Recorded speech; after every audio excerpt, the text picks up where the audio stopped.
Claudia, istri Pilatus.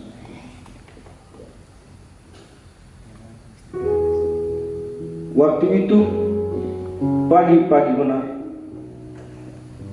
dari balik tirai jendela kamarku, aku melihat orang-orang Farisi, ahli-ahli Taurat, imam-imam kepala, dan rakyat negeri ini berkumpul di pelataran rumahku.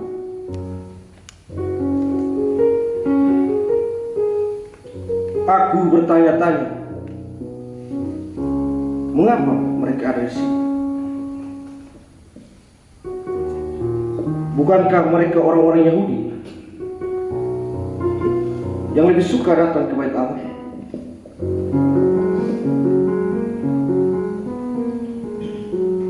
Wajah mereka ada yang merah padam, penuh benci dan dendam. Namun sebagian kecil dari antara mereka ada wanita-wanita yang menangis. Siapakah mereka yang menangisi? Dan siapakah mereka yang penuh benci?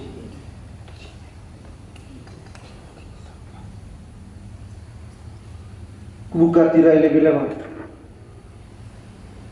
Mataku menangkap peri seorang lelaki terbelenggu. Wajahnya penuh keringat, kantung matanya menghitam. Mungkin ia tak tidur semalam. Wanita-wanita yang menangis berteriak, "Jangan sakiti Yesus." Mengambil air lalu membasuh tangannya. Di hadapan orang banyak ia berkata, "Aku yang tak ingin dibenci, tapi sering membenci orang lain. Tak ingin disakiti, tapi tak ingin belajar mencintai. Tak ingin masuk neraka, tetapi sering lari dari hal-hal surga." Lihatlah Yesus yang tetap pasrah dan tersenyum atas setiap ludah, olokan, dan setiap perbuatan kita.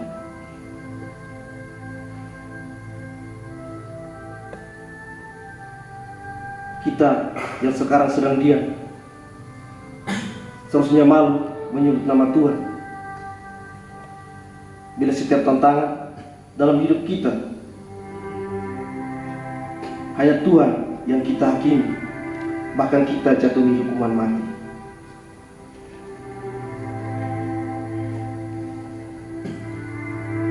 Ya Tuhan, ampunilah kami. Ampunilah kami, sebab kami orang berdosa. Amin.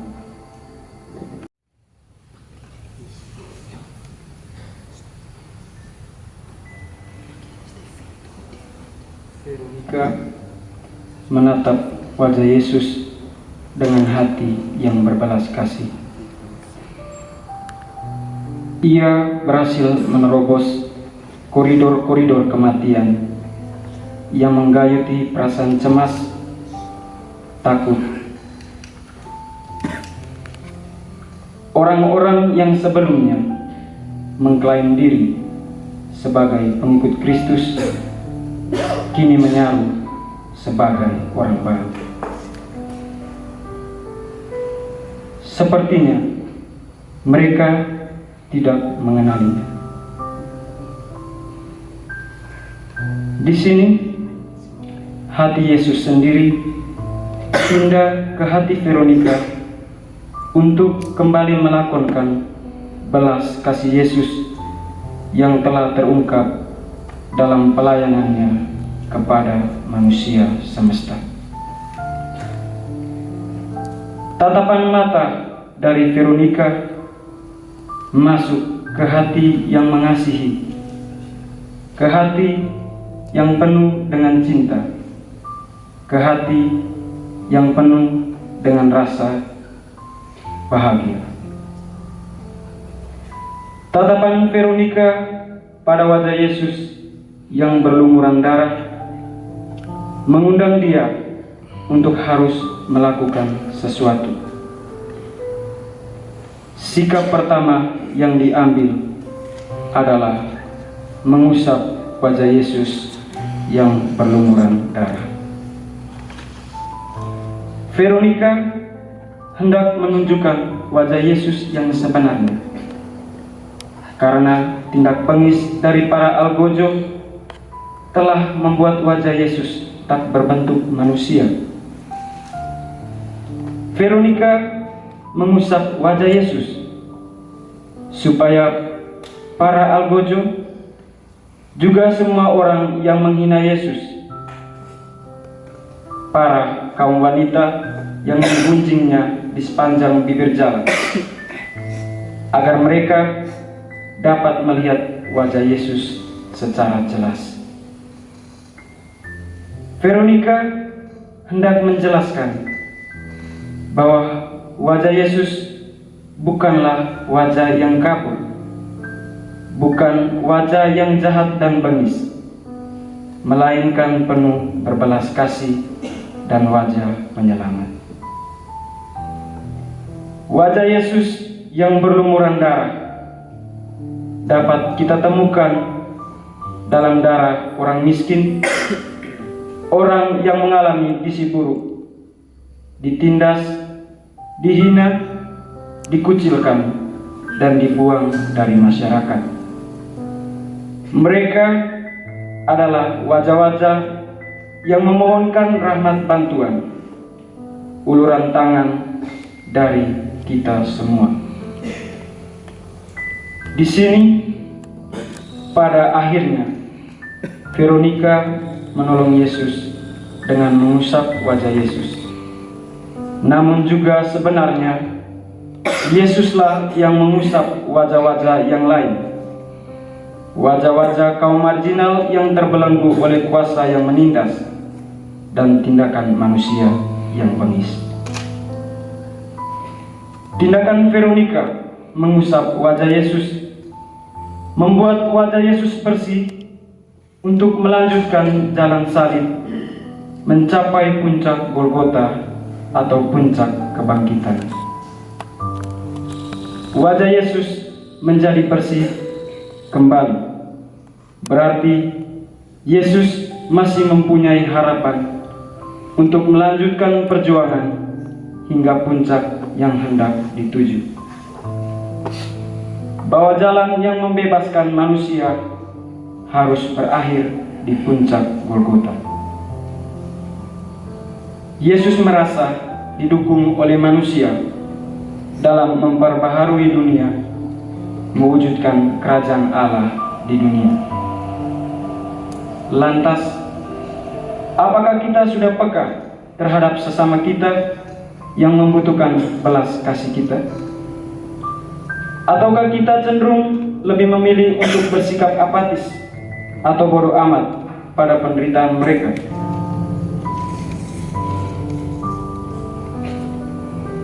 Tuhan, jalan menuju rumahmu ada di selaksa dosa, murka dalam pelupuk mata, mati tertikam birahi.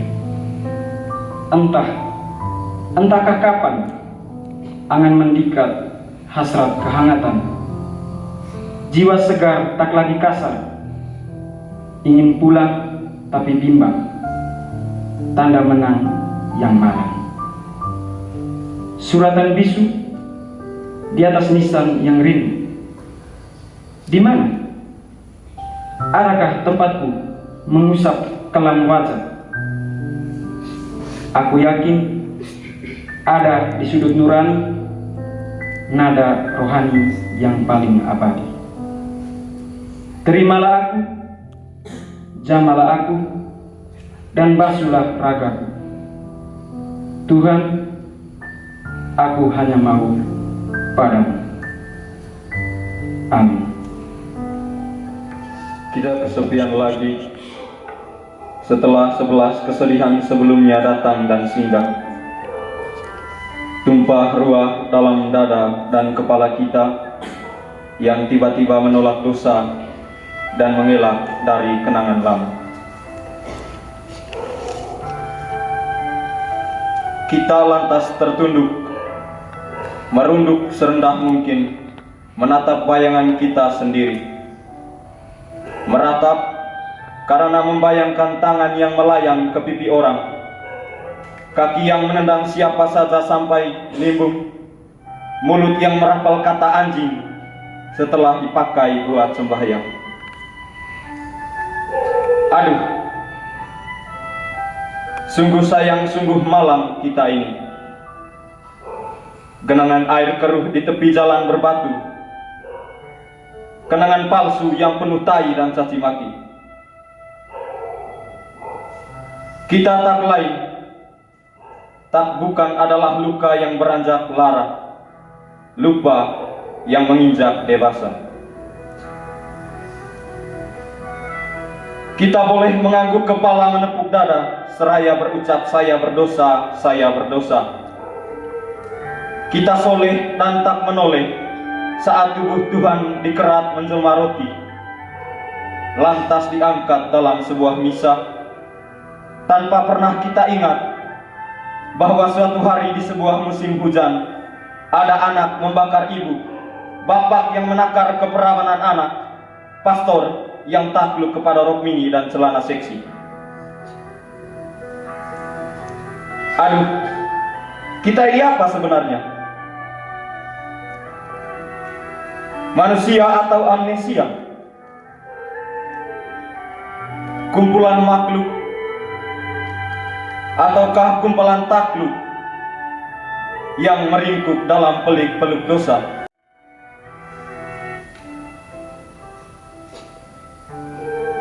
Dan kini, di tengah maha dalam dan maha kelam kemanusiaan kita, ketika tak ada kata-kata yang melekas berani dalam bahasa, kita saksikan Tuhan menangis tertahan. Inilah puncak segala kesedihan, inilah rahim semua kepedihan. Segala kenangan dan genangan kejadian bermuara di sini. Sebab tubuh Tuhan telah runtuh, sebab seluruhnya sudah rubuh karena tegar tengkuk kita. Siapa curang di antara kita, siapa kejam di antara kita? Tak ada jawaban selain sunyi yang asing perangainya, kecuali bunyi detak jantung yang redup perlahan, kecuali tangan yang tertahan paku di cabang dahan, kecuali kaki yang patah sampai tulang, kecuali air mata yang rela rebah ke tanah lapang. Sungguh, Tuhan telah mati di palang paling malang. Tuhan sudah selesai di bukit tulang belulang. Golgota dan kedurhakaan kita kini padu dalam satu menjelma luka lara, menjadi panas bara yang tak dapat diterka siapa-siapa. Selesai sudah. Tuhan menundukkan kepala di hadapan kita yang mendadak lupa.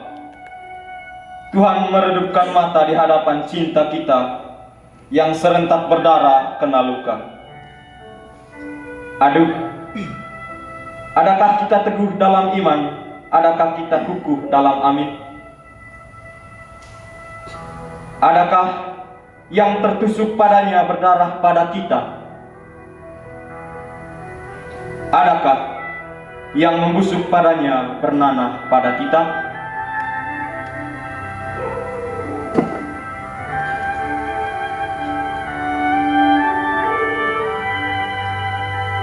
Namun, meski dirangkul dosa, marilah kita menaruh setia dalam doa, supaya Ia kenang di dalam kita, supaya kita menang di dalam Dia.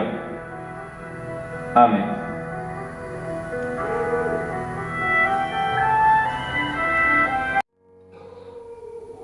Engkau Ya Tuhan yang memanggilku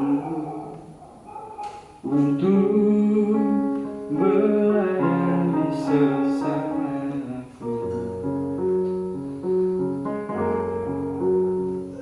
Terjadilah kehendakmu Tuhan, bukanlah kehendakku.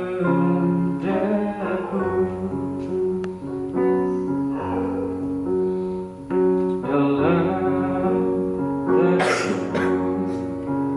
ku serahkan hidup dan segenap kehendakku.